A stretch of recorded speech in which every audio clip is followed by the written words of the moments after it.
Hi అండి, ఈరోజు కూడా ఎంతో చక్కటి ఉపయోగకరమైన కిచెన్ టిప్తోని మీ ముందుకైతే వచ్చేసాను. మరి ఇంట్లోని రాగి పాత్రలు ఎక్కువగా ఉండేటప్పుడు మా తలకాయ ప్రాణం తోక్కైతే వస్తుందండి. ఎందుకంటే చూస్తున్నారా, ఎంత క్లీన్ చేసి పెట్టినప్పటికీ కూడాను ఈ డాగులు ఏంటో అలా కట్టేస్తూ ఉంటాయన్నమాట.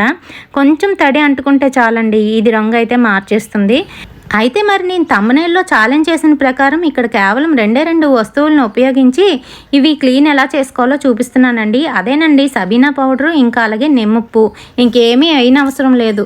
చాలామంది వాళ్ళ వీడియోస్లో నేను చూస్తున్నానండి, నిమ్మ చెక్క, అరటి తొక్క అని చెప్పి రకరకాల అన్నీ కూడా పూస్తున్నారు. అవేం వెయ్యక్కర్లేదండి, నిమ్మప్పు ఒకటి ఉంటే చాలండి. ఎందుకంటే అందులోని పులుపుదనం ఎక్కువ ఉంటుంది కదా, దానివల్ల దీని మీద పడిన ఆ రంగులు ఏవైతే ఉన్నాయో అవి విరగడైపోతాయి అన్నమాట.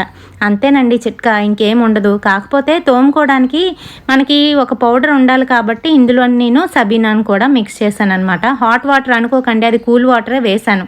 చాలామంది హాట్ వాటర్ వెయ్యాలి, ఇంకా అందులోని వెనిగర్ వెయ్యాలి, అది వెయ్యాలి, ఇది వెయ్యాలని చూపిస్తున్నారు. అలా ఏం చెయ్యక్కర్లేదండి, చాలా సింపుల్గాను మనం ఈ విధంగా క్లీన్ చేసుకోవచ్చు అనమాట. మరి పూర్వకాలం అత్తగారి పెత్తనాలు చేసేటప్పుడు ఇలాంటివన్నీ కూడా చిట్కాలు లేక మన చేతులు ఊడిపోయేటట్టు పామి అది రంగు మారక, ఇంకా అలాగే చింతపండు కూడా ఎక్కువగా అయిపోతే అత్తగారితో తిట్లు మొట్టికాయలు పడేవి.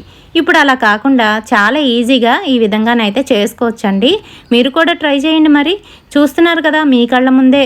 మరి చూసారు కదండి, ఏ ఒక్క మరక లేకుండా, ఏ విధంగా పీచు కూడా లేకుండా చేత్తోనైతే క్లీన్ చేశాను. మరి నేను ఛాలెంజ్ చేశాను కాబట్టి ఈ విధంగానైతే చేశాను. మీరైతే పీచును ఉపయోగించి క్లీన్ చేసుకోండి.